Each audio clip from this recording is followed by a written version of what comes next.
मुंबईमध्ये आता टॅक्सी चालकाच्या रूपात महिलाही दिसू लागणार आहेत। आर्थिकदृष्ट्या दुर्बल महिलांना सक्षम करण्यासाठी एका समाजसेवी संस्थेच्या पुढाकाराने ही कल्पना प्रत्यक्षात उतरली। या सगळ्या टॅक्सी सज्ज झाल्या आहेत। त्यांच्या नव्या चालकांसाठी मुंबईच्या रस्त्यावर आता या टॅक्सी धावतील। त्याच्या चालक मात्र महिला असणार आहेत।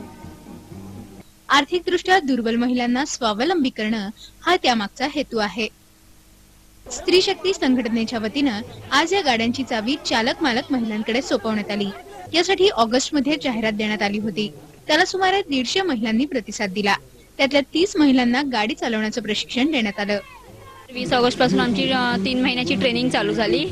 त्या ट्रेनिंग मध्ये आम्हाला सेल्फ डिफेन्स, कराटे, जुडो आणि योगा सर्व ट्रेनिंग दिल्यात। महिन्याला 10,000 रुपयांपेक्षा कमी उत्पन्न असणाऱ्या महिला या योजनेच्या लाभार्थी ठरल्या आहेत। आपल्यालाही कौटुंबिक उत्पन्नात भर घालता येईल याचा आनंद या समारोहाला उपस्थित सर्व लाभार्थी महिलांच्या चेहऱ्यावर दिसत होता।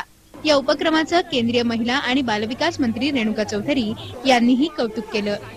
और मेरी ये प्रयास है कि देश भर में हम ये करें।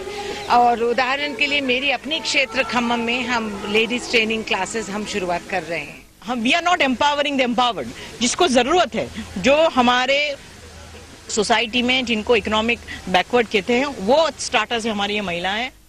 या महिलांच्या मदतीसाठी अनेक संस्थाही पुढे आल्या आहेत। त्यांना सुलभतेने प्रवासी मिळावेत यासाठी काही पर्यटन संस्था, कंपन्या आणि बीपीओंशी करार करण्यात आलेत। महिलांना टॅक्सीचा चालक मालक होता यावं याकरता वाहन खरेदीत टाटा फायनान्सनं सुलभ हप्त्यांची सुविधा उपलब्ध करून दिली आहे। आपली मुंबई, नेपीएनसी रोड। आपली मुंबईत पुन्हा भेटूया छोट्याशा विश्रांतीनंतर।